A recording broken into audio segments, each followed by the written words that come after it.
Bien, voilà, bienvenue dans ce dernier chapitre concernant les machines électriques, hein, dans la première partie de ce cours de base de l'électrotechnique qui concernait les machines électriques.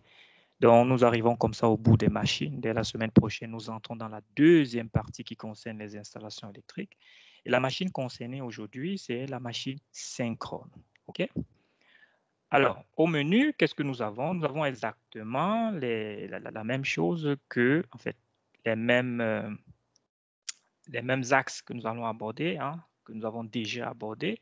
Donc, nous avons une introduction de manière générale ici, OK, qui va présenter un peu ce que c'est que la machine synchrone ou les différents modes de fonctionnement de cette machine. Nous allons nous intéresser à la constitution et aux principes de cette machine, bien sûr, ayant introduit tout ça par un contexte, comme on le fait toujours, pour essayer de vous situer la chose dans la vie réelle. OK? Nous allons nous intéresser en particulier, vu que nous allons étudier la machine synchrone uniquement en mode générateur, donc génératrice, pardon, nous allons nous intéresser au fonctionnement en mode isolé et en mode synchronisé d'un alternateur. OK? Alors, ensuite, nous allons nous intéresser à la machine synchrone lorsqu'elle fonctionne en moteur. Okay? Donc, la première partie ici, c'est bel et bien fonctionnement en générateur, ensuite fonctionnement en moteur. OK? Et dans le fonctionnement en moteur, nous partirons toujours d'un contexte. Le contexte ici, c'est là où on retrouve le plus souvent ce type de moteur. Okay? Et nous allons expliquer la constitution de cette machine lorsqu'elle est en ce mode moteur, son principe de fonctionnement, comment est-ce qu'on contrôle justement ce système et en particulier la vitesse de ce type de moteur. Okay? Nous allons terminer ce chapitre par une machine spéciale hein, qui est ici le moteur par Zappa.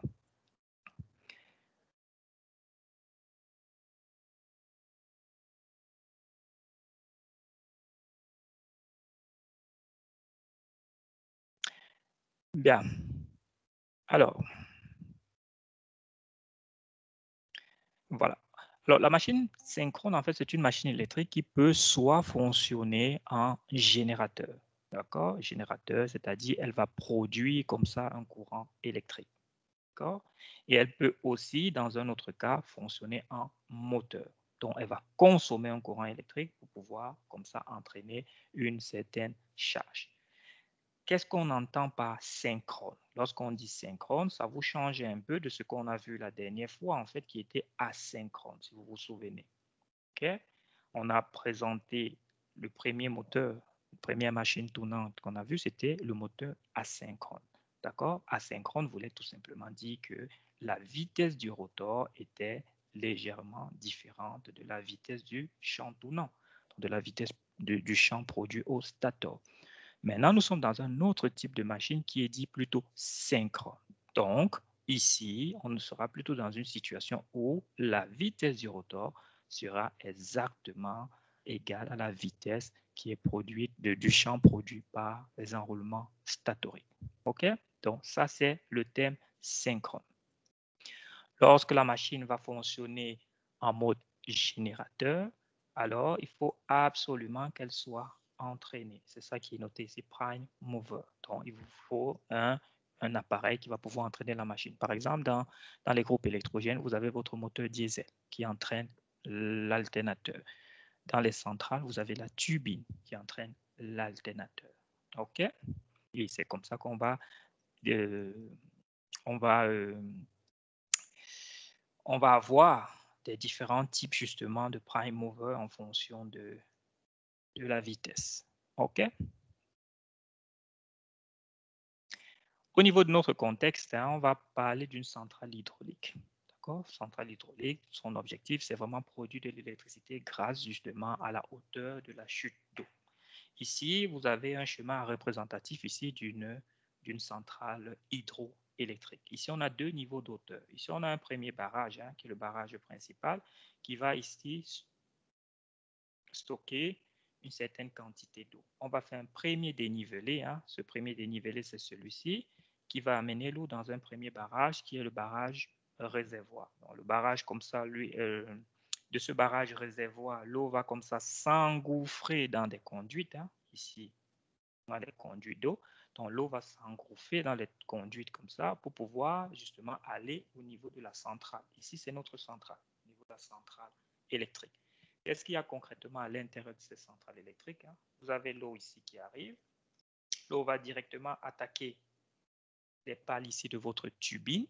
OK? En fonction de la hauteur de chute comme ça et du niveau, vous avez la vitesse qui sera ainsi définie. D'accord? Une fois que la turbine se met à tourner, elle est reliée au niveau de l'axe que vous voyez ici à votre alternateur, qui est ici, votre machine synchrone fonctionnant en mode génératrice, générateur, okay? Donc, appelé encore alternateur. Donc, et c'est votre alternateur qui va produire de l'électricité. L'électricité va sortir ici au niveau de l'alternateur. D'accord? Et à la sortie de l'alternateur, on va passer directement par des transformateurs. Parce que la sortie ici, de manière générale, vous avez plutôt des niveaux de tension de 20 kV. Cependant, pour transporter de l'énergie, il faut monter en tension parce que vous avez vu dans le chapitre transformateur que lorsque l'on monte en tension, en fait, on diminue en courant. D'accord? Donc, on va monter comme ça en tension. Le transformateur va permettre peut-être de monter la tension aussi jusqu'à avoir 400, par exemple, kilovolts. OK? Et ainsi, le courant va être diminué. OK? Du même rapport de transformation. Si vous allez voir le cours sur le transfo. Et de ce fait, l'électricité va être transportée. Pourquoi est-ce qu'on diminue le courant? Tout simplement pour limiter les pertes sur la ligne. Parce que vous avez des lignes qui sont résistives. Donc, il y a du P perte joule, là, RI carré au niveau du transport. Donc, moins le courant est, moins les pertes seront. Et c'est ce que l'on fait en élevant la tension. OK? Ça, c'est le principe général de votre centrale. Alors, si on s'intéresse un tout petit peu au niveau de l'appareil, justement, qui nous permet de créer, produire cette énergie, l'alternateur, on a déjà présenté que l'alternateur était une machine synchrone qui fonctionne en mode générateur. D'accord? Cette machine est composée de deux éléments de manière générale. On aura dans un premier temps un stator, ici, qui est exactement du même style que celui de la machine asynchrone. Okay? Si vous vous souvenez encore. D'accord? Le stator ici, lui, sera appelé induit. D'accord? Si vous vous souvenez. D'accord? Ça, c'est les termes qu'on a utilisés lorsqu'on parlait de la machine à courant continu. Donc, le stator dans une machine synchrone est appelé induit. D'accord? Et c'est lui qui va générer une tension alternative. D'accord? Alors, au niveau du rotor, le rotor sera l'excitation. Donc, l'inducteur. Donc, le stator, c'est l'induit de la machine. Et le rotor, c'est lui qui est l'excitation et est appelé inducteur. OK? On va distinguer comme ça deux types de rotors. On va distinguer dans un premier temps les rotors à pôle lisse, c'est ce que j'ai défini ici par smooth cylindrical. OK?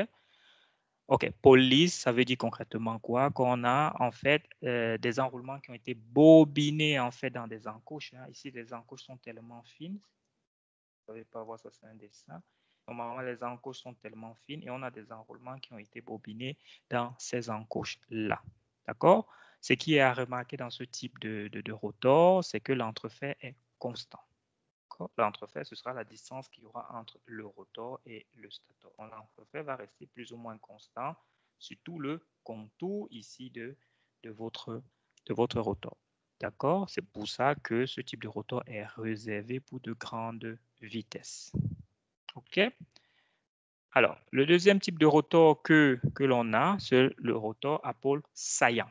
D'accord? C'est celui-ci, salient pole. OK? Vous voyez là très bien que ici, que le rotor est constitué, on va dire, de différentes pièces polaires. Donc, on a l'impression que c'est des pièces un peu séparées. Donc, on dit dans ce cas que le rotor est constitué de pièces polaires. OK? Lui, il est utilisé lorsqu'on veut travailler à de basses vitesses. Donc, à de basses vitesses, on a des alternateurs, mais qui ont des rotors du type pôle saillant. D'accord? Alors, le rotor, qu'est-ce qu'il va faire concrètement? Le rotor, lui, va produire un champ d'excitation constant. OK? Constant, ça veut tout simplement dire qu'il sera alimenté par un courant continu. Parce que si le champ est constant, ça veut dire que le courant d'alimentation est continu, donc à un seul sens. D'accord? Donc, le rotor va être alimenté en courant continu au travers d'un système bague-balai, parce que comme le rotor, lui, va tourner, on se retrouve dans la même situation que celle que vous aviez sur la machine à courant continu. Comme la pièce tourne, il faut trouver un système pour alimenter quelque chose qui est en train de tourner. D'accord? Sur la machine à courant continu, on a utilisé le système collecteur-balai. Collecteur parce que c'était 2 demi-pièces. OK? Collecteur parce que c'était 2 demi-pièces. Hein? Excusez-moi. Merci. Collecteur, pardon, parce que c'était 2 demi-pièces. OK? Et maintenant, dans la situation de l'alternateur, on va utiliser plutôt un système bague-balai. Bague parce que cette fois-ci, c'est vraiment un anneau complet. OK? Vu qu'on est dans de l'alternatif. OK? Donc, on n'a pas besoin justement de garder le sens ici, vu que le courant, lui, change de sens. OK? Excusez-moi, je vais juste vérifier quelque chose.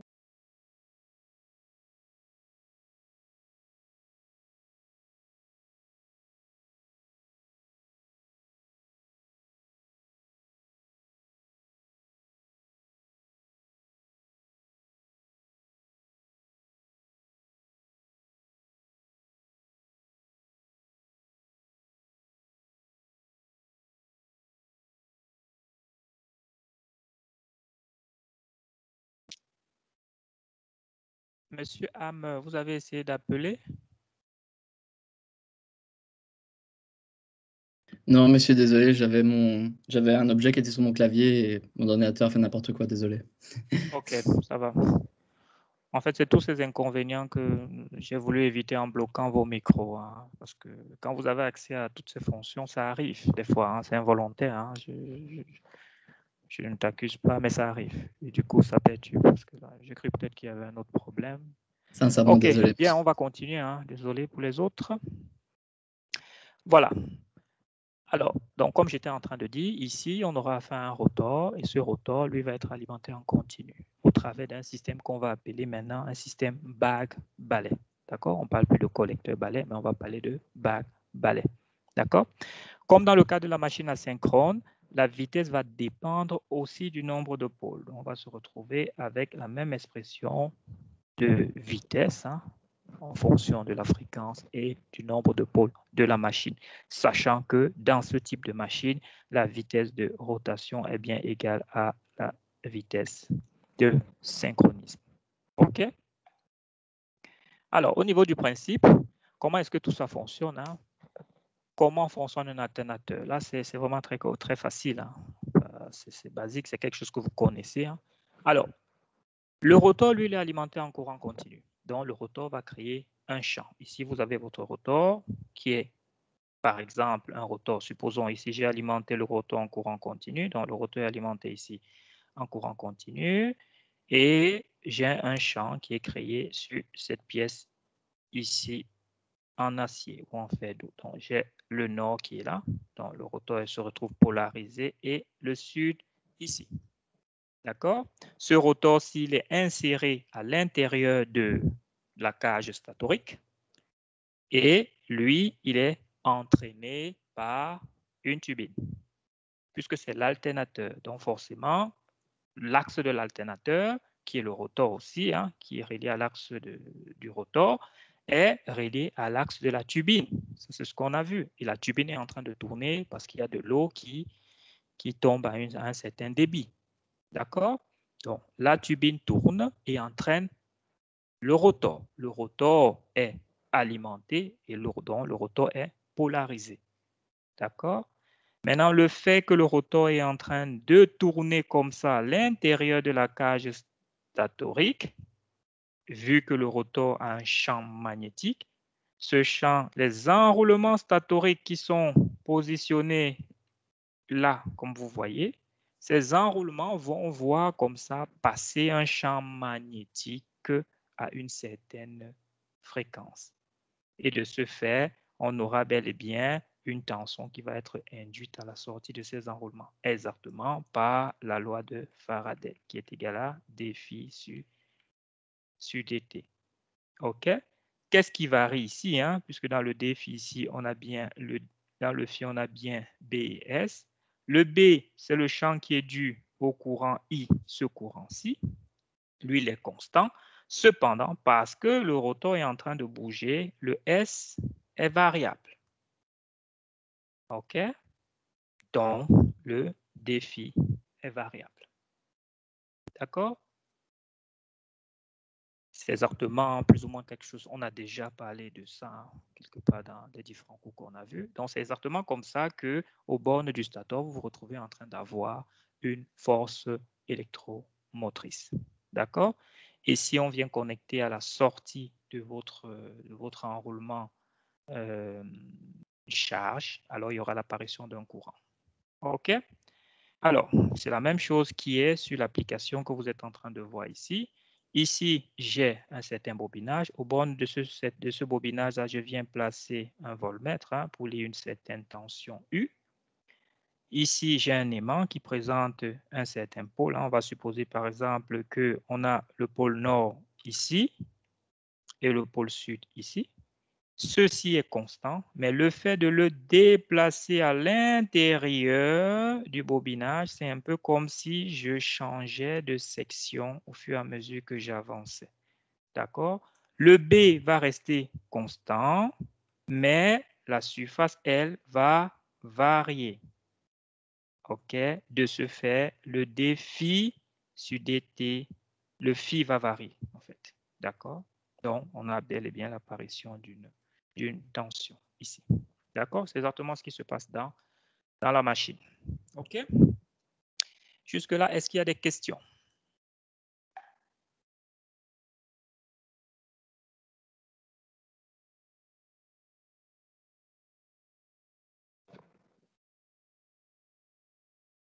Oui, Younes, je t'écoute.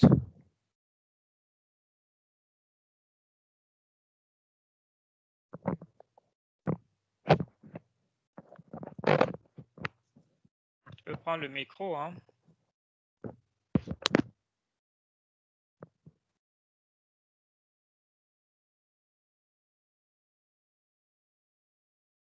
Qu'est-ce qu'on entend par surface qui varie, en fait?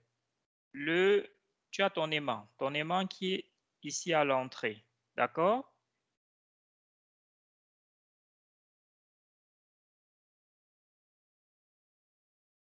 Oui, ça, je reviens à ta question. Tu as ton aimant qui est ici à l'entrée, d'accord? Donc, tu as un champ qui est constant et une surface ici qui est une surface quelconque. On va dire S1, d'accord? Cependant, quelques millimètres plus loin, puisque ton champ est en train de bouger, ok? Donc, on va dire ton aimant bouge. Tu as ici, tu as une autre surface, on va dire, puisque la surface, en fait, va être prise en tenant compte de cette distance-ci. D'accord? Ce n'est pas un truc fixe. C'est le champ qui va parcourir une certaine surface, si tu veux. Et c'est cette surface-là qu'on dit qu'elle varie. Elle n'est pas la même, puisque le champ, au fur et à mesure qu'on avance, voit une nouvelle surface, si tu veux. OK? Alors, Florian, quel est l'avantage d'avoir un électroaimant sur le rotor à la place d'avoir un aimant direct? Non, justement, il y a un inconvénient. L'avantage d'avoir plutôt un aimant permanent, c'est qu'on ne va pas utiliser un système comme le système collecteur-balai. D'accord?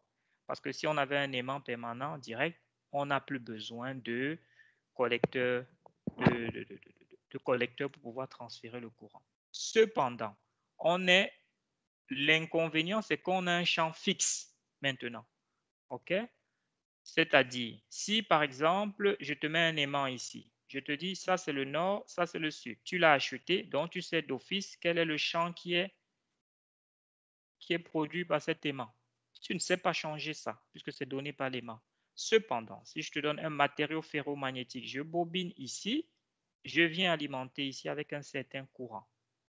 Alors, plus j'augmente le courant, plus j'augmente mon champ. Donc, en utilisant on va dire un électroaimant, j'ai la possibilité comme ça de faire varier mon courant et d'avoir un champ autre que celui voulu. D'accord? Donc, si j'ai un réglage qui peut être fait par rapport à ce champ-là ou à ce i-là, je peux facilement le faire. Contrairement à ceci, okay, où je ne sais pas faire puisque le B est fixe. C'est clair pour toi, Florian? Ça répond à ta question?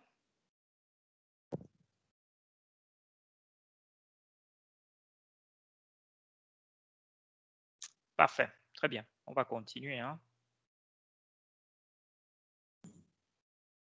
OK.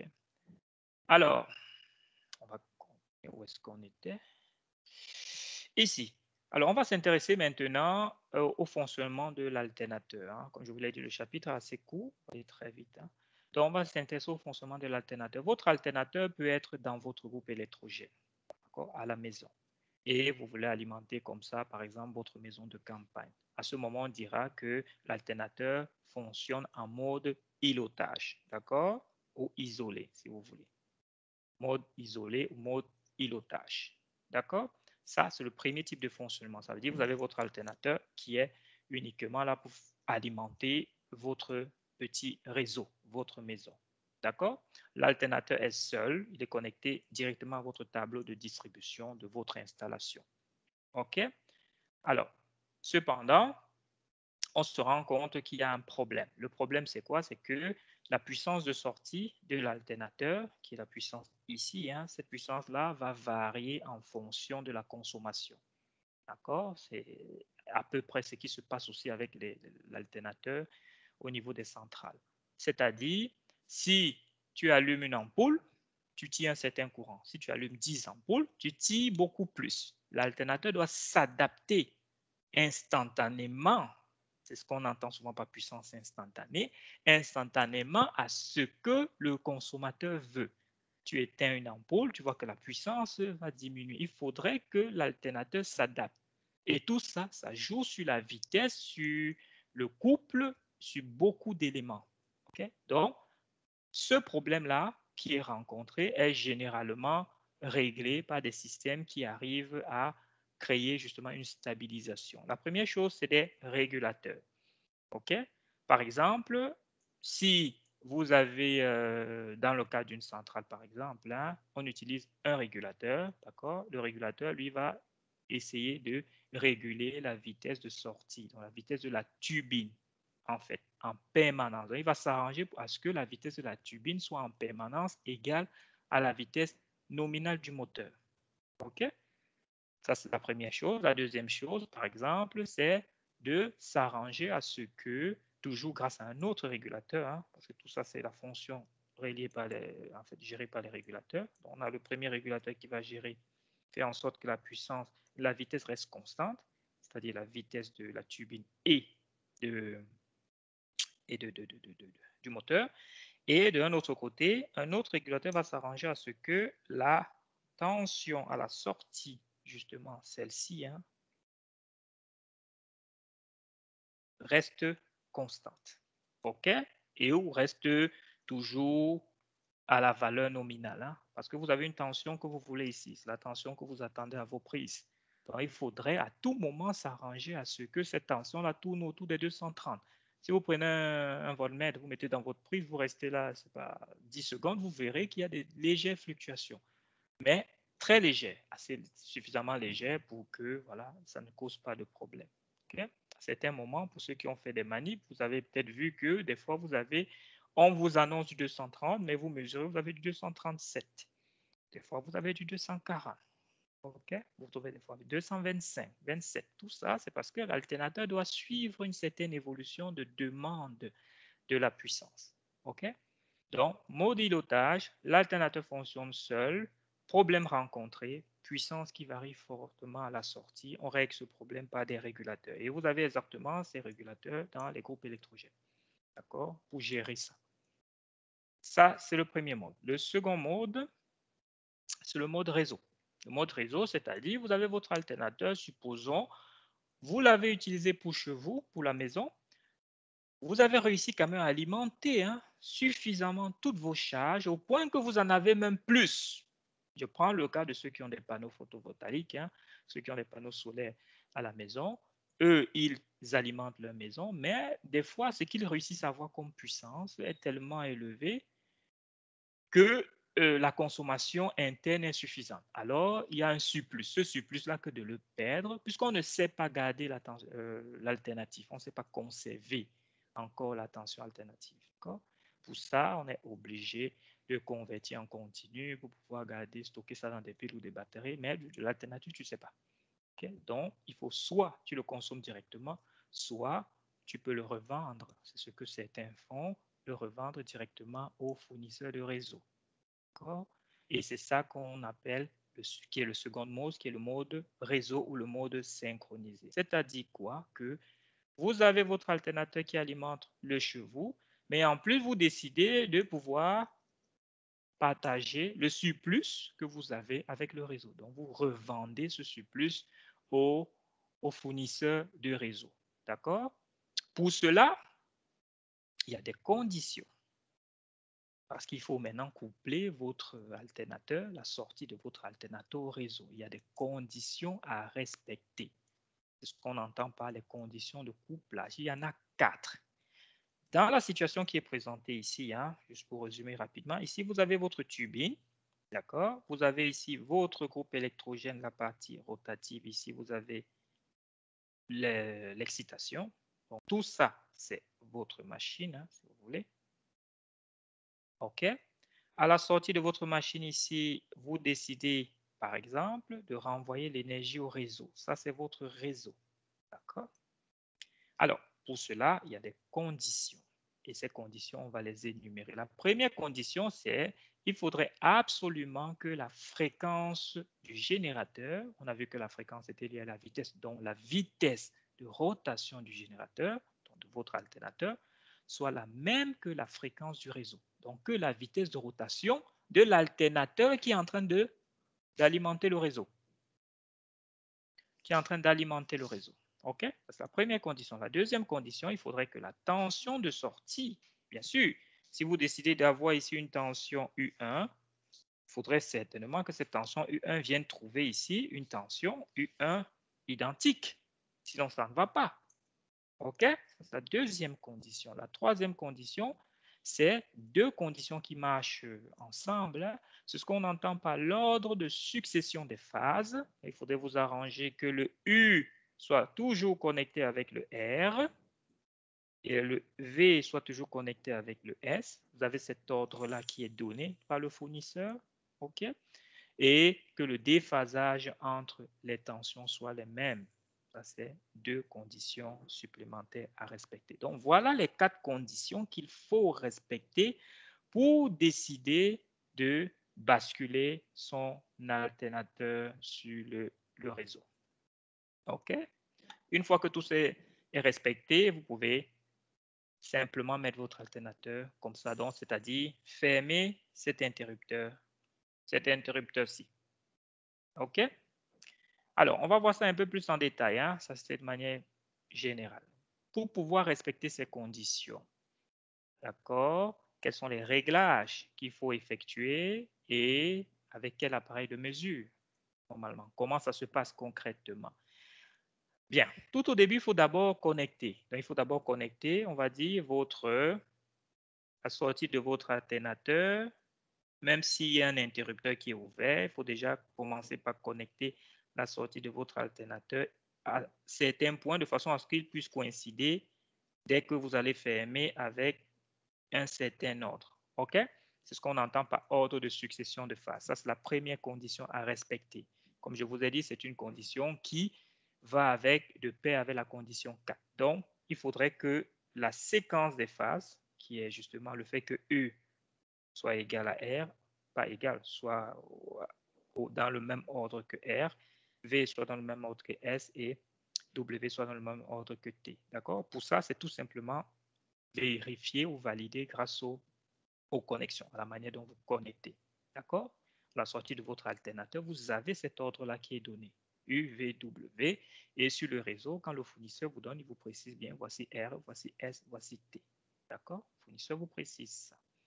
Alors, maintenant, vous voulez amener l'alternateur, parce que là, vous avez votre alternateur en train de tourner, mais l'interrupteur s'est ouvert. Vous voulez amener l'alternateur à la même vitesse que la vitesse de l'alternateur qui alimente le réseau.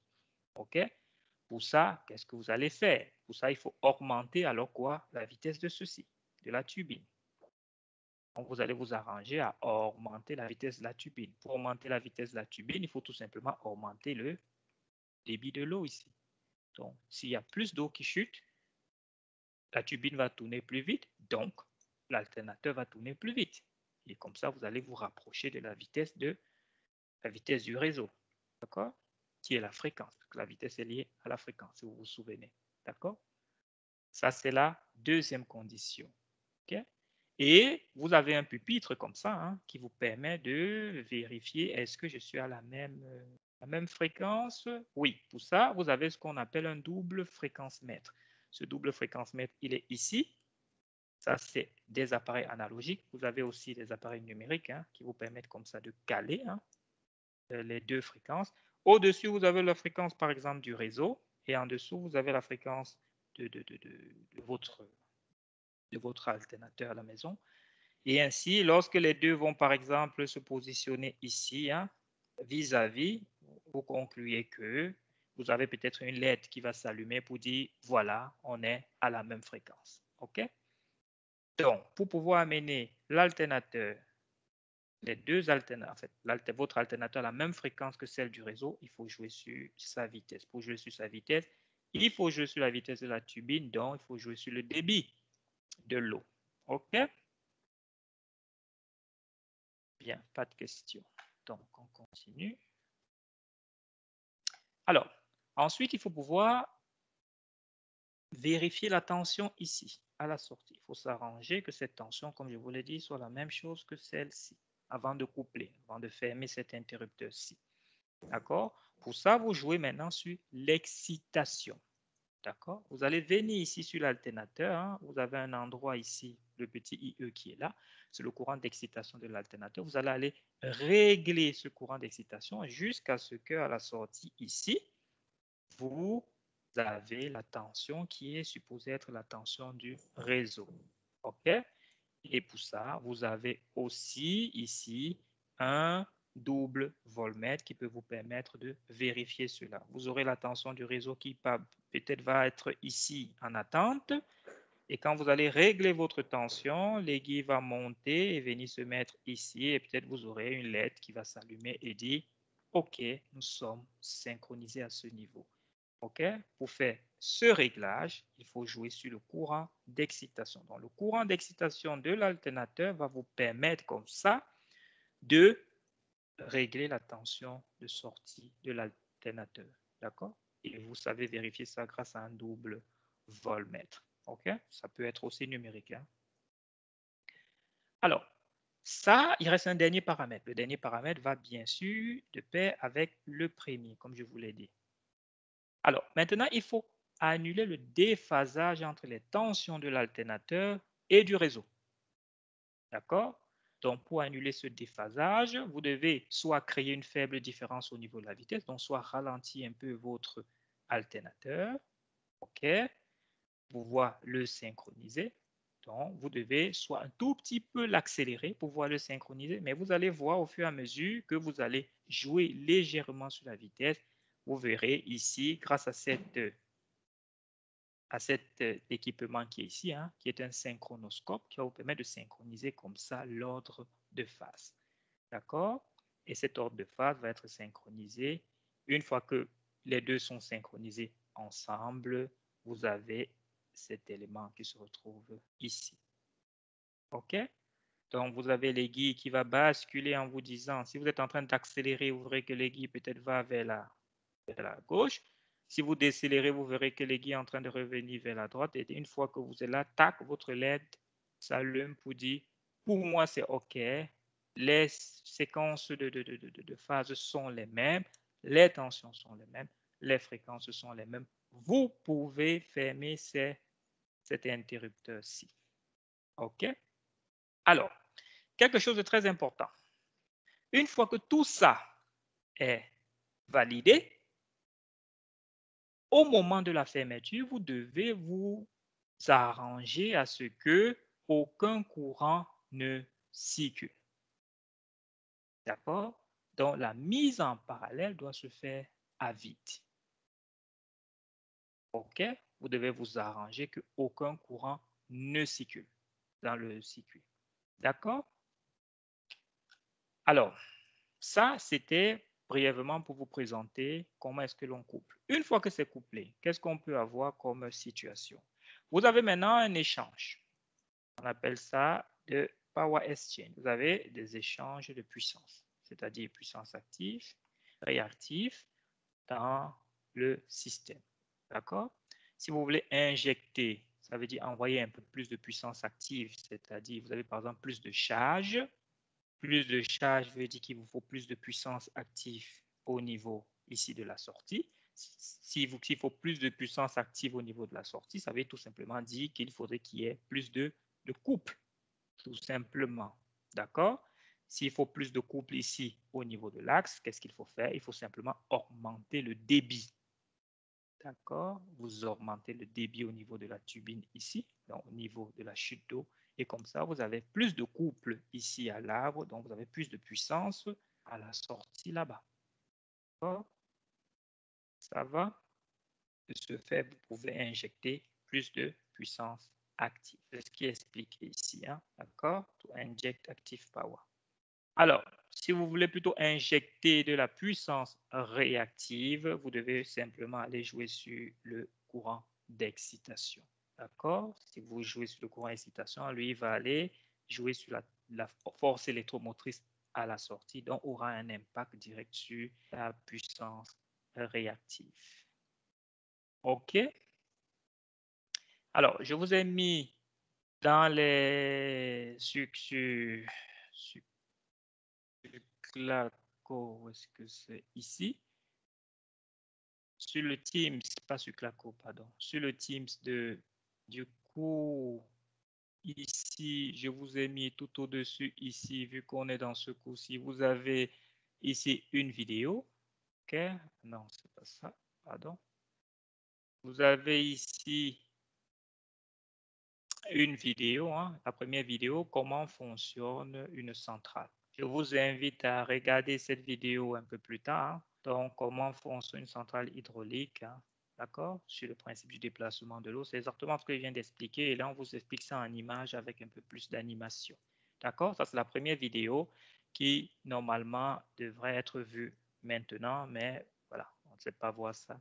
Je préfère vous laisser voir ça tranquillement. Vous avez aussi le lien YouTube ici direct. Vous pourrez cliquer directement pas après pour voir. OK? Voilà. Nous allons nous intéresser maintenant au fonctionnement de la machine synchrone en mode moteur. OK? Nous l'avions vu en mode génératrice. Et en mode génératrice, nous sommes intéressés à l'alternateur. D'accord? Maintenant, nous passons en mode moteur parce qu'il y a eu aussi une grosse évolution dans le fonctionnement de cette machine. Vous voyez ici, on a de tout petits moteurs assez compacts, hein, okay? De très bon rendement, qui sont des moteurs synchrone à aimant permanent. Donc, le moteur synchrone à aimant permanent, c'est on va dire la machine synchrone en mode moteur que nous allons étudier. D'accord? Pourquoi est-ce qu'on s'intéresse à ça? Tout simplement parce qu'avec l'évolution et les avancées dans le domaine des aimants permanents, cette machine a énormément révolutionné ce secteur. D'accord? Vous verrez un peu plus tard que le moteur, le moteur synchrone à aimant permanent se rapproche assez fort ou est quasi similaire au moteur brushless. Tout ce qui change, c'est la commande. OK? Alors, en anglais, généralement, on le définit comme ça, PMSM, qui veut dire Permanent Magnet Synchronous Motor, qui est moteur synchrone à aimant permanent. D'accord? Donc, si vous voyez ça, c'est la même chose que moteur synchrone à aimant permanent, MSAP. D'accord? Donc, soit vous verrez ça, soit ceci. D'accord? Et il est fort utilisé en robotique. C'est pour ça que j'ai pris directement une image de robotique pour vous montrer que, en fait, on utilise cela parce que il est fort utilisé dans des situations où il est contrôlé ou asservi. d'accord, à servir, c'est justement contrôler. Donc, on essaie d'utiliser le moteur pour l'imposer de tourner d'un certain nombre de tours pour aller à une certaine position, d'accord? C'est ce qu'on entend par cerveau moteur. C'est un moteur qui est contrôlé, d'accord, en position. OK? Donc, et en robotique, vu que sur un moteur, vous avez ici le moteur là, le moteur ici, le moteur un peu partout là, alors on utilise justement, vu qu'on joue aussi sur l'encombrement, on utilise beaucoup plus ce type de moteur. OK? Vous verrez aussi certains petits robots avec des moteurs bouchés. En fait, c'est cette technologie-là, ces deux-là, qui sont vraiment devenus de plus en plus utilisés. Vous allez de plus en plus entendre ça. OK? Alors, qu'est-ce qu'on a? Donc, le moteur asynchrone aimant permanent, en fait, il est constitué, comme tous les moteurs que nous avons vus, de deux parties, d'un stator et d'un rotor. OK? On va d'abord essayer de rappeler deux, trois trucs. Hein. Tout à l'heure, on vient de voir l'alternateur. Bien. Et on a dit que l'alternateur était constitué d'un stator qu'on appelait induit et d'un rotor qui était l'excitation, hein, qui était appelé inducteur. OK? On est arrivé à la conclusion que le rotor, pour tourner, il avait besoin d'un système, cette fois-ci, bague-balai, qui est différent du collecteur-balai un peu. Hein. D'accord? Parce que c'est un anneau complet. Collecteur-balai, c'était deux demi-anneaux, si vous vous souvenez. OK? Et on a vu que justement, ce système bague-balai avec plus ou moins les mêmes problèmes. Puisqu'il y a des balais, ça veut dire qu'il y a des frottements. On a des arcs électriques qui apparaissent. Donc ça, c'est le problème du système collecteur-balai, le même problème rencontré par les bagues-balais. D'accord? Dans la machine DC, on a vu comment est-ce qu'on a pu résoudre ce problème en passant au brushless. Maintenant, dans les machines synchrones, alors on a on a découvert les machines synchrones à aimant permanent. D'accord? Sur le moteur synchrone à aimant permanent, lui ne fonctionne qu'en moteur. Donc, on dit moteur synchrone à aimant permanent. Donc, sur le moteur synchrone à aimant permanent, nous avons un stator et un rotor.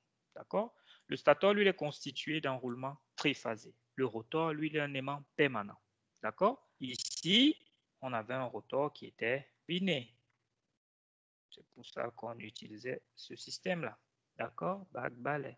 Donc, maintenant, dans la machine, dans le moteur à aimant permanent, synchrone aimant permanent, on a le stator qui est constitué d'enroulement et le rotor, lui, qui est constitué d'aimant permanent. OK? Alors, là, le problème, attends, j'ai déjà dit ça. Oui, je crois que j'ai fait le tour ici. Ce que je voulais dire, je vous l'ai déjà dit en fait, en développant ici. OK?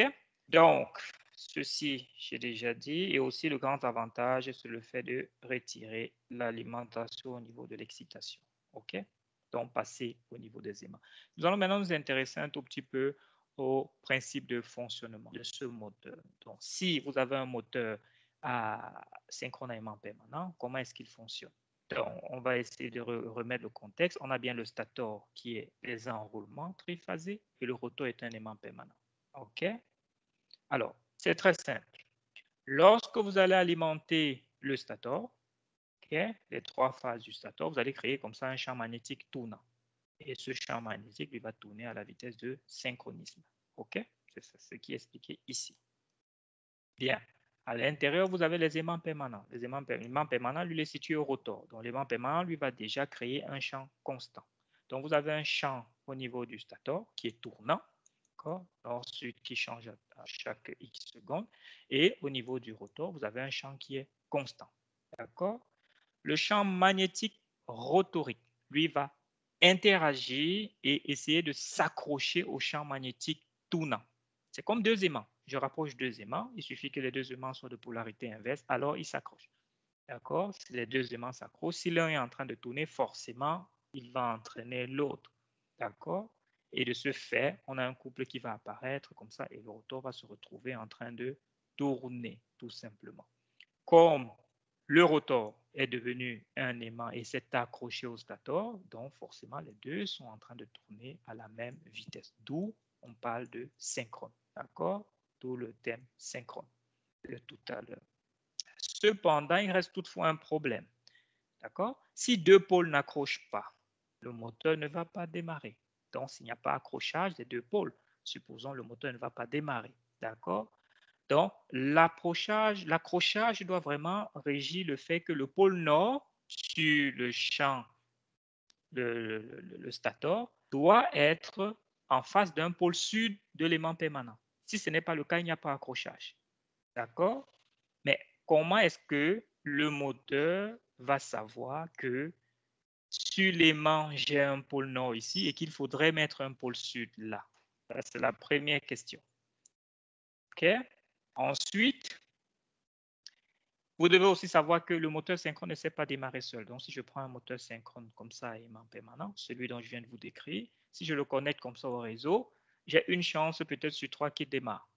Parce qu'il faut avoir une chance que le rotor, au moment du passage d'un champ ou d'un sud ou d'un nord, puisse s'accrocher. Donc, on n'est pas sûr à tous les coups. Donc, on ne peut pas concevoir quelque chose comme ça sans être sûr que ça va fonctionner. Donc, je prends un moteur synchronement permanent, je l'alimente directement, je ne suis pas sûr qu'il va démarrer. OK? Alors, pourquoi est-ce que je ne suis pas sûr qu'il va démarrer? Tout simplement parce que, en fait, ce qui se passe, c'est l'inertie du rotor. Donc, si ici, par exemple, ça c'est ce qui est expliqué ici, hein, un moteur synchrone ne peut pas démarrer seul, en fait. Hein. Si, par exemple, ici, vous avez, on va prendre le cas de votre stator. Supposons ici, vous avez une paire de pôles, deux paires de pôles, trois paires de pôles. Au milieu, je viens placer mon rotor ici. Hein. Il n'est pas terrible. Hein. Le dessin n'a jamais été mon fort. Hein. C'est pour ça que je suis allé être fait ingénieur. Donc, ici, on va supposer qu'on a un aimant permanent qui est nord-sud. Okay? Ici, vous avez des enroulements qui sont bobinés. Supposons que ici, j'ai un nord. J'ai alimenté. Hein. On va supposer que j'alimente, ça c'est le deuxième pôle, ça c'est le troisième pôle. Si j'alimente ceci peut-être par un courant I, j'ai le courant qui entre là, ça veut dire que j'ai un pôle qui est rentrant ici. Et comme ce pôle est relié à ce pôle, j'aurai un courant qui est sortant ici. De ce fait, j'ai un pôle sud ici et j'ai un pôle nord là. OK? À ce moment, je vois très bien ici que le nord est à côté d'un sud. Donc, théoriquement, il y a accrochage. OK? Mais supposons maintenant que ici, plutôt, le courant rentrait plutôt dans ce sens-ci. Ça veut dire qu'ici, j'aurais eu plutôt un rentrant et ici un sortant. De ce fait, j'aurais eu un pôle nord ici. D'accord? J'aurais eu une première repulsion. Le temps que celui-ci, par exemple, supposons plus c'est bobiné triphasé, celui-ci, par exemple, se retrouve en pôle sud et que celui-ci au nord, le rotor va vouloir se déplacer comme ceci. Cependant, le rotor, lui, il est doué d'une certaine inertie, d'une certaine masse. Supposons que le temps que le rotor veuille se déplacer, ceci n'est plus sud, parce que c'est un champ tournant. Ceci est revenu nord. Vous voyez que ce rotor aura tendance à être repoussé comme cela. D'accord? Tout ceci, tout simplement pour vous dire que la variation est tellement rapide que le rotor, lui, n'est pas capable de répondre à cette variation instantanée, d'accord, d'un champ magnétique. Donc, si j'alimente un moteur synchronement permanent directement comme cela, j'ai une chance sur 3 qu'il démarre. Okay? Il peut prendre et il s'arrête, comme il peut ne pas prendre. D'accord? C'est pourquoi il est nécessaire d'utiliser justement un contrôleur électronique. Exactement ce que nous avions dans la situation du brushless. Okay? Contrôleur électronique. Par exemple, ici vous avez quelques exemples. Hein. Ici vous avez le variateur, vous avez le servo drive ici, vous avez par exemple les onduleurs Kelly, okay, qui sont des systèmes électroniques qui peuvent nettement servir de contrôleur électronique. La dernière fois, je vous ai présenté dans le cas des machines DC, la marque Maxon, hein, qui est dans leur contrôleur, c'est des HIPPOs, des électroniciens, vous travaillez au laboratoire avec ça, je crois. Donc, ce serait intéressant d'aller voir un peu, hein, concrètement. Donc, pour résoudre ce problème, le problème qu'on a posé précédemment, hein, en fait, il faut pouvoir résoudre ça en utilisant un système électronique. Donc, le système électronique, lui, qu'est-ce qu'il va faire concrètement? Lui va interagir en permanence avec des capteurs. Quels capteurs? Des capteurs à effet Hall. Donc, ces capteurs à effet Hall, on va les positionner, ça je vous les ai montré aussi la dernière fois, à l'intérieur des enroulements statoriques pour pouvoir ainsi détecter quel est le pôle rotorique que je vois à quel endroit. D'accord?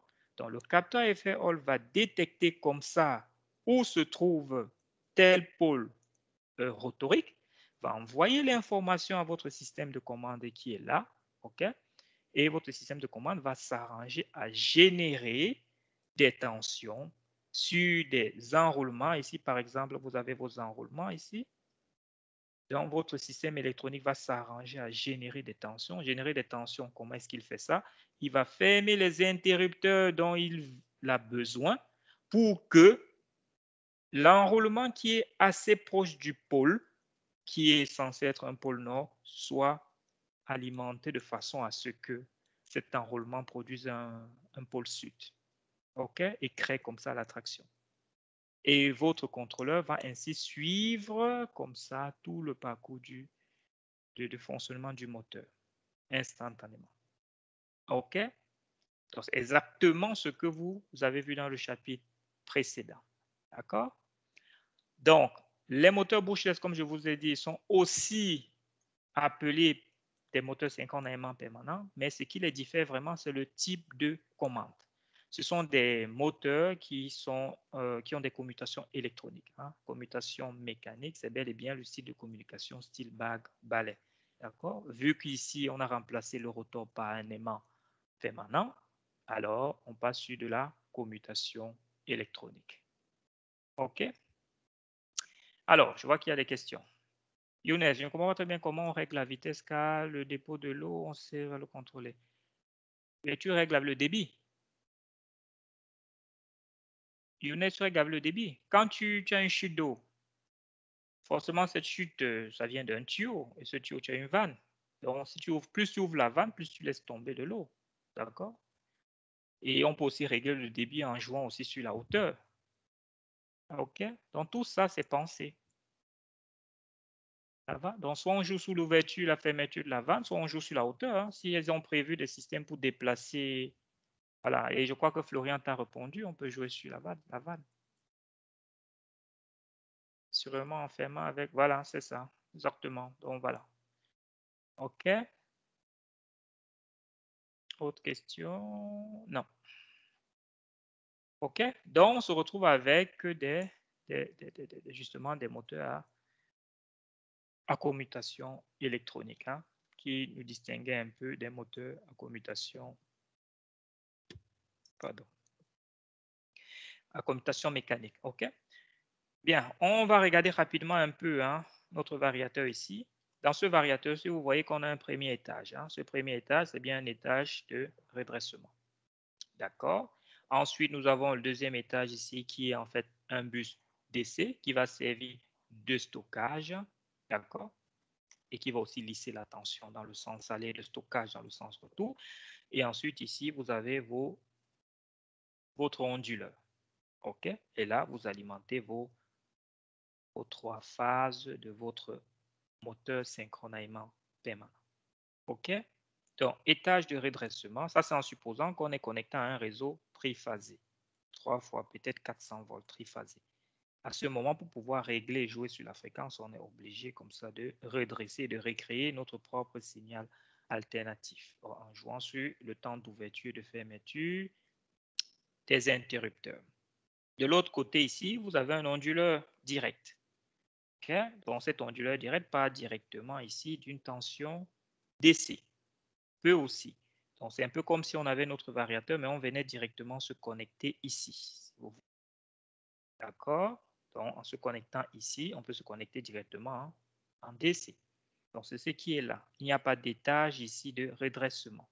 À ce moment, il faut avoir une source de tension continue suffisante pour maintenant, on va jouer maintenant sur des interrupteurs pour pouvoir recréer comme ça de l'alternative ici. de l'autre côté, en jouant sur un type de commande, soit de la PWM, soit de la pleine onde, que les électroniciens verront dans le cadre d'un autre cours. OK?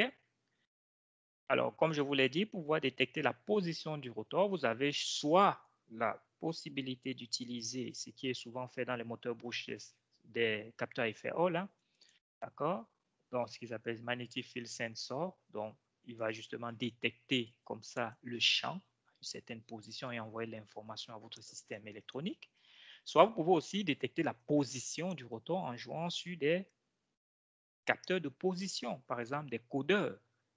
Okay? Ça, c'est des cours, c'est des notions que vous avez vues avec M. Rousseau dans le cours de mesure. Donc, allez jeter un coup d'œil rapidement sur ces slides pour voir encore comment cela fonctionne. Donc, le codeur va ainsi donner la position du rotor en jouant comme ça sur le nombre de tours que le rotor aura fait. Avec un codeur qui soit incrémental ou absolu, on s'est dit le rotor est à tel endroit, okay, par rapport à telle référence. OK? Et comme ça, on sait alimenter, le contrôleur saura alimenter l'enroulement qui n'est pas loin, de façon à créer justement aussi un pôle opposé pour pouvoir créer l'attraction et la répulsion. OK? On va s'intéresser à une petite différence entre le BLDC, donc le moteur brushless, comme je vous le dis depuis, et le moteur synchronement permanent. Vu que ces deux moteurs, je ne fais que dire qu'ils sont plus ou moins égaux. Alors, la première chose, c'est le coût. Ici, on voit ici que les BLDC sont bien moins chers que les PSM. Hein. Pourquoi?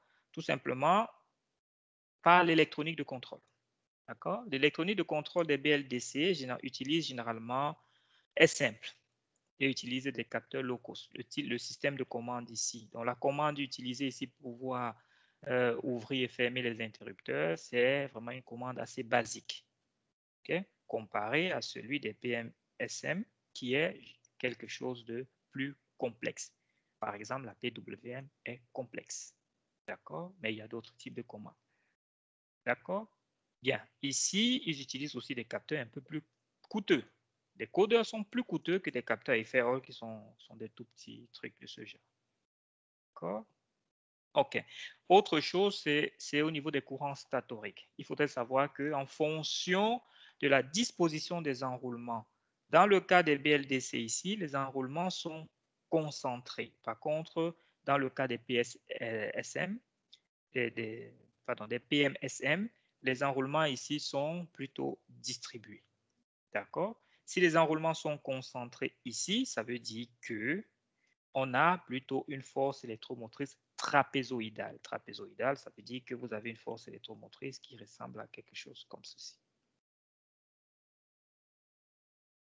OK?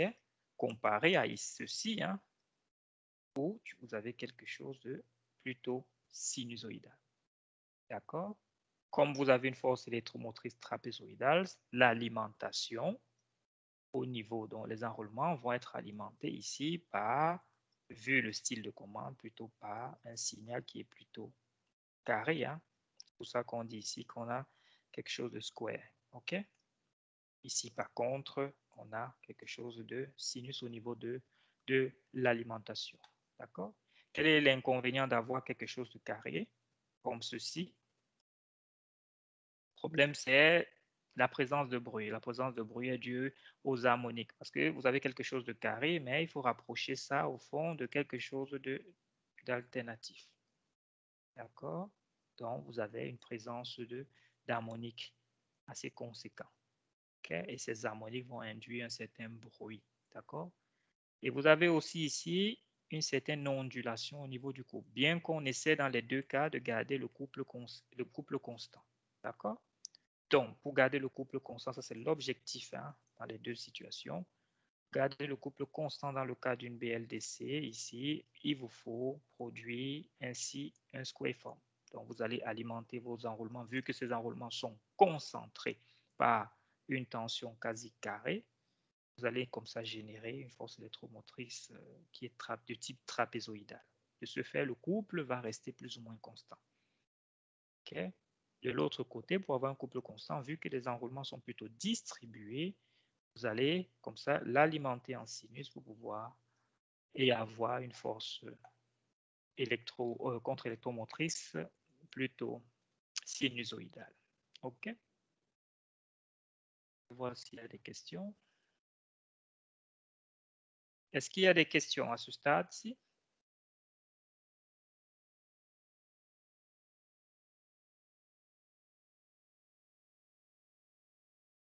Non? Non. Très bien. Merci Yann. Alors, nous allons comme ça achever ce chapitre hein, par la dernière machine que nous allons voir, qui est une machine spéciale, le moteur pas à pas. C'est une machine qui est fort intéressante dans des applications de positionnement. OK? Alors, ici, quelques exemples. Hein. Vous avez votre photocopieuse, hein, celle que vous avez à l'écran, par exemple, ou à la maison. OK? Vous retrouvez ça aussi dans les imprimantes 3D. Hein. Vous avez ici des pompes de perfusion, ici, des machines-outils, là, ici, par exemple, et puis des conducteurs ici de seringue. Des petits moteurs que vous retrouvez dans ce genre d'application. C'est des moteurs qui avancent comme ça par pas. D'accord? Déterminer ainsi le déplacement est contrôlé. OK? Alors, de manière générale, un moteur pas à pas va permettre de transformer une impulsion électrique en un mouvement angulaire. D'accord? Donc, on va se servir de cette impulsion pour créer comme ça le mouvement. D'accord? Alors, ce type de moteur est souvent utilisé lorsqu'on souhaite faire du contrôle à vitesse. D'accord? Du contrôle de vitesse de manière générale et en position boucle ouverte. Alors, ce qu'il faut savoir, c'est qu'il existe 3 types. Vous avez des moteurs pas à pas avec aimant permanent, des hybrides et des moteurs pas à pas à réluctance variable. Aimant permanent, c'est-à-dire quoi concrètement? C'est-à-dire que le rotor, lui, est constitué d'aimants permanents. D'accord? Le stator comporte généralement 2 paires de bobines. Ça, c'est ce premier type. Le second type, c'est celui à réluctance variable. Celui à réluctance variable, ici, le rotor, lui, il est constitué de fer doux. Un matériau ferromagnétique doux. Et on a un certain nombre de pôles au niveau du stator. Et enfin, hybride, c'est vraiment un mixte. Vous avez un mix de fer doux et d'aimants permanents. Généralement, le hybride permet d'aller à des angles très, très, très petits. Des angles très petits, c'est-à-dire avec hybride, on peut aller jusqu'à 1,8 degrés de déplacement. C'est lorsque vous voulez vraiment des déplacements très, très petits. Okay? Donc, on va convertir le mouvement hein, comme ça en un mouvement de rotation. C'est ce qu'on fait plus souvent. OK? Alors, on va voir un peu ça un peu plus en détail. Hein. Dans tous les types de moteurs, en fait, on va positionner le rotor en modifiant comme ça la direction d'un champ magnétique créé dans le bobinage statorique. Ici, sur la figure, vous avez le stator qui est au bord. Ça, c'est le stator. Hein. Okay? Et au milieu, vous avez le rotor qui tourne. OK? Alors, la rotation, on va l'appeler l'angle de pas, qui sera généralement noté alpha. Et on peut la déterminer grâce à cette expression. Et dans cette expression, vous voyez bien que on a besoin de 2 autres éléments. Ces 2 éléments, c'est M, qui est le nombre de phases niveau stator, et P, qui est le nombre de paires de pôles, ça c'est niveau rotor. OK? Alors, on va faire un exercice ici, hein, sur la figure qui est ici. On va essayer de calculer le nombre de l'angle de pas ici.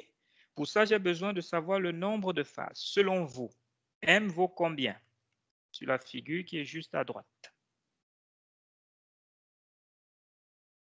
Je vais mettre le chat pour voir ce que vous me dites. Alors, M vaut combien? Il y a combien de phases? 6, 3. Passant phase, c'est bien. On est bien au niveau du stator. Hein? Pas confondre. 2, 4, il y a un 3. Bien. Ben voilà, on va essayer de regarder hein, ensemble. Alors, vous voyez très bien ici que si on compte, on a 1, 2, 3, 4, 5, 6, 7, 8. OK? Ça nous fait 8 ici. Et il faut savoir que lorsqu'une bobine est enroulée d'un côté, elle est aussi enroulée de l'autre. D'accord? On s'arrange à créer un pôle. Donc, ça, c'est une paire de pôles. Donc, on crée un pôle nord ici. On s'arrange à créer un pôle sud de l'autre côté. D'accord? Donc, ça, c'est une face. D'accord? Si vous avez comme ça 8 enroulements, ça vous fait 4 faces. D'accord? Victor, pas 3 faces, 4 faces dans ce cas-ci. OK? Parce que là, tu as 4 fils. OK? Vous les avez ici, si vous voulez. Ça va? Alors, au niveau du nombre de paires de pôles rotoriques, P, qu'est-ce que vous avez? Combien de paires de pôles?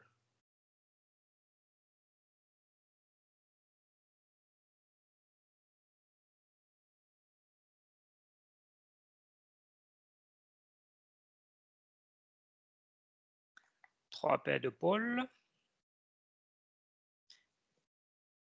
OK, donc 3, très bien. 2, on a bel et bien 6, ça nous fait 3 paires de pôles. OK. Très bien, Milena. Donc, on est à 3 paires de pôles. Donc, vous avez 4 faces, 3 paires de pôles. Et ainsi, vous pouvez mettre tout ça là-dedans pour déterminer votre angle de pas. OK? Alors, comment est-ce que cela fonctionne concrètement? On va essayer d'expliquer un peu le fonctionnement d'un moteur pas à pas. On va prendre un exemple ici. Si je vais d'abord vous présenter dans cet exemple. Dans cet exemple, on a 2 stators. OK? 2 stators. Premier stator, le voici. Hein? C'est ce bloc-ci. Le deuxième stator, le voilà. D'accord?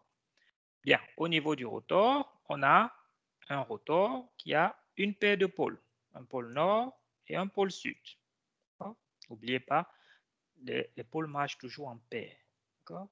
Donc, on a une paire de pôles, un pôle nord et un pôle sud. Bien. Ici, on a une alimentation en continu et on veut essayer de faire tourner ce rotor-ci. D'accord? Alors, dans un premier temps, on va supposer que ici, vous avez des interrupteurs. Hein? Vous avez des interrupteurs T1, T2, T3, T4. D'accord? Alors, si, dans un premier temps, je suppose que T1 est on, ça veut dire si T1 est passant, supposons.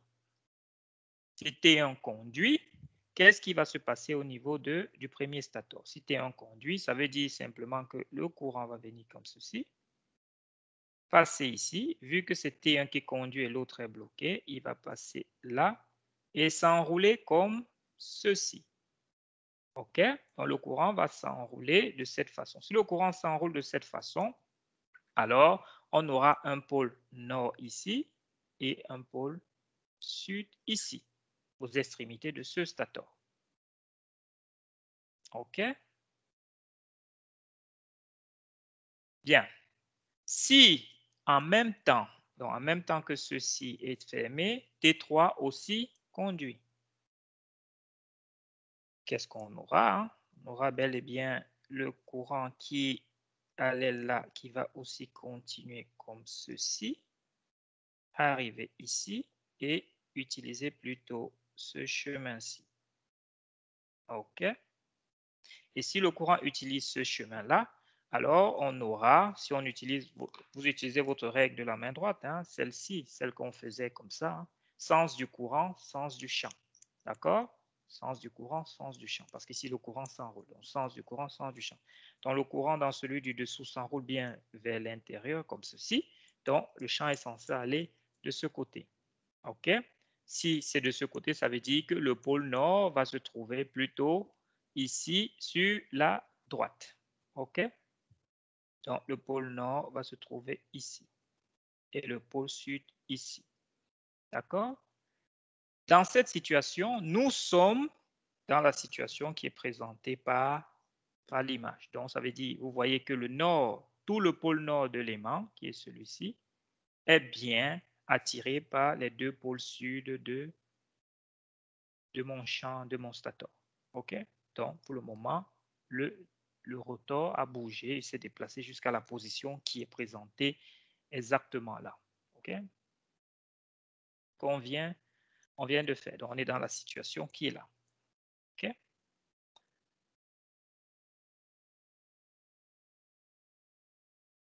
Alors, on va continuer.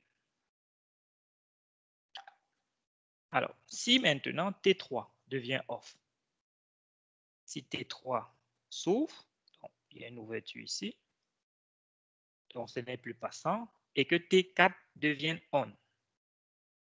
Si T3 devient off, ça veut dire que le courant n'aura plus envie d'aller là, vu qu'ici est ouvert, donc il va plutôt chercher à aller de l'autre côté. Et s'il va de l'autre côté, alors ceci devient sud et celui-ci devient nord. OK? Idem ici, si quelque temps après aussi T1 s'ouvre et ceci devient passant, alors le courant va avoir plutôt envie de passer par ici. Hein.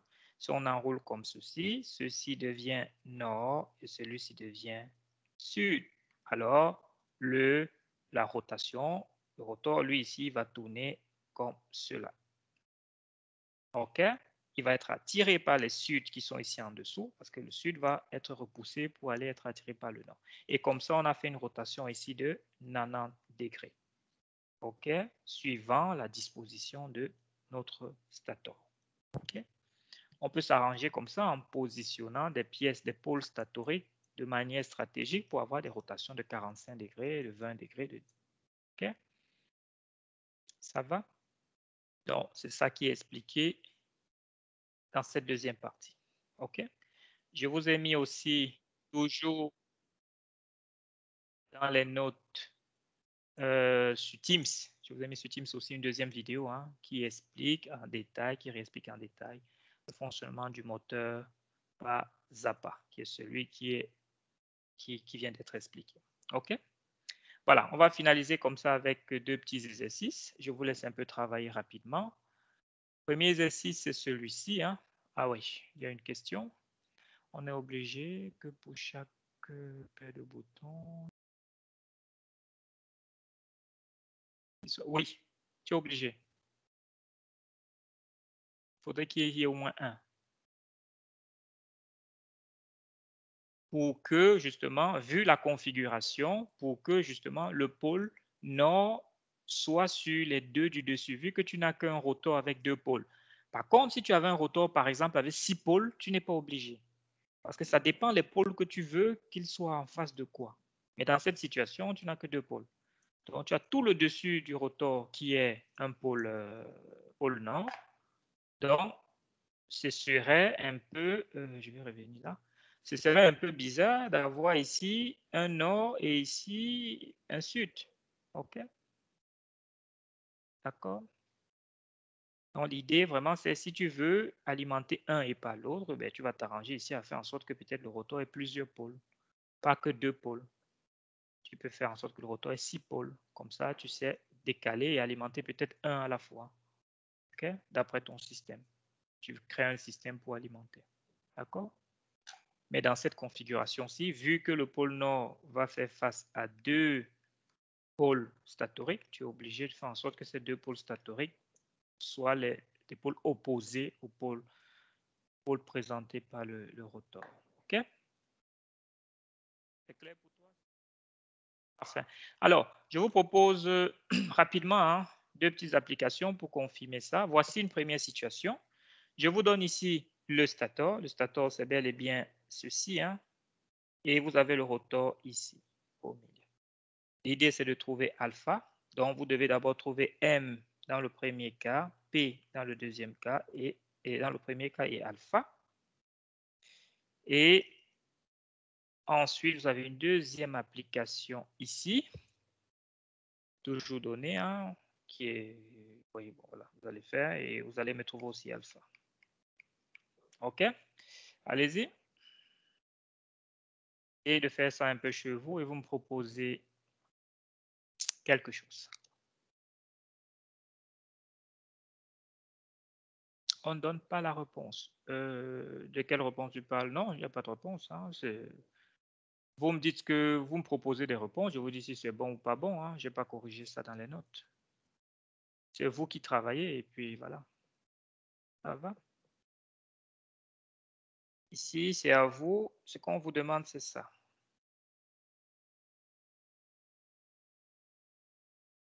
En fonction de ce que je viens d'expliquer, ben, ça devrait être normalement très vite fait.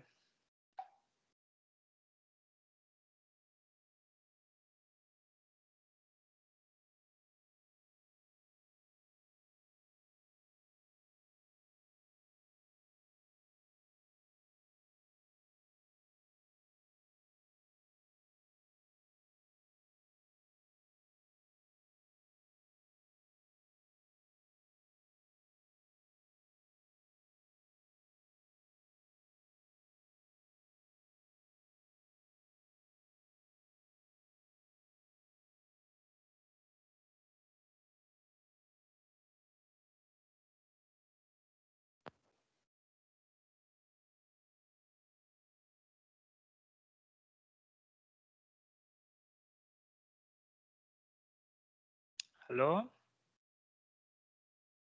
personne n'a trouvé?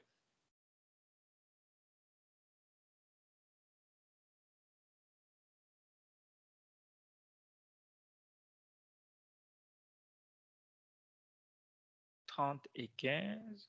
Pour le premier, 30. Et Nicolas, premier alpha égale à 20. Deuxième alpha égale à 15. Je dirais rien pour le deuxième.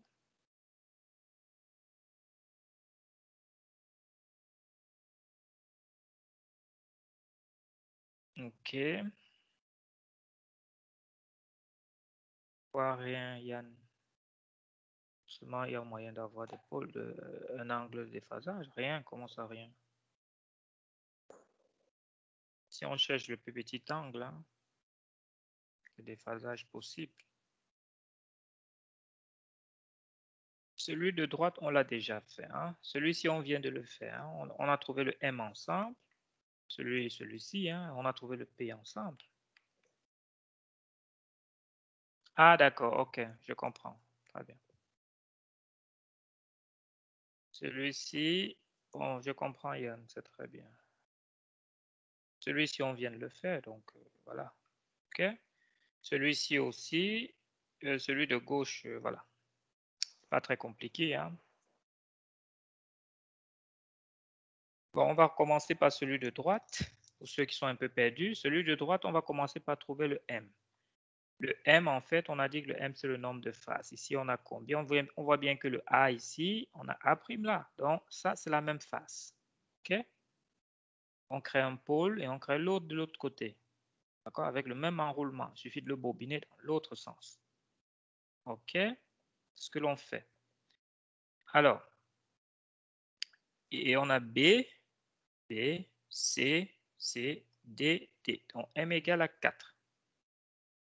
P égale à, c'est au niveau du rotor, qui est celui du milieu. On voit bien ici qu'on a 6, donc P égale à 3. OK? Ben, si vous appliquez maintenant alors alpha, vous verrez que c'est bien 360 divisé par 2 fois 4 fois 3. Théoriquement, vous obtenez alpha de 15 degrés. OK? Ceux qui ont ça, c'est parfait. Donc, ça fait bien 12, 24, ça doit faire 15. Bien, de l'autre côté, M, c'est combien? On voit bien ici, on a bien un pôle nord là, un pôle sud, c'est le même enroulement. J'ai bobiné juste de l'autre côté. Donc ici, on aura aussi peut-être un pôle sud ici, un pôle nord, et un pôle ici sud et un pôle nord ici. Ça nous fait comme ça 3 faces. OK? À l'intérieur, le rotor nous présente bien un pôle nord, peut-être un pôle sud ici, et un pôle peut-être nord ici, hein, au sud ici, et un pôle nord là. Ça nous fait bien 2 paires de pôles, donc 4 pôles. OK?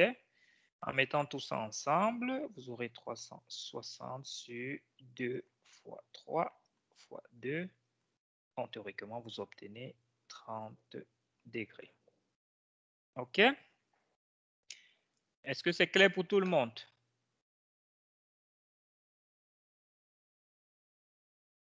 C'est clair pour tout le monde, ça?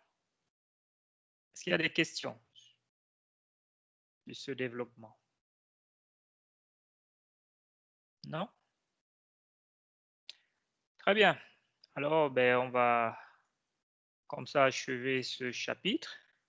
Voilà, nous arrivons au thème de ce chapitre sur les moteurs synchrones et au thème de cette partie sur les machines électriques du cours de base de l'électrotechnique. OK?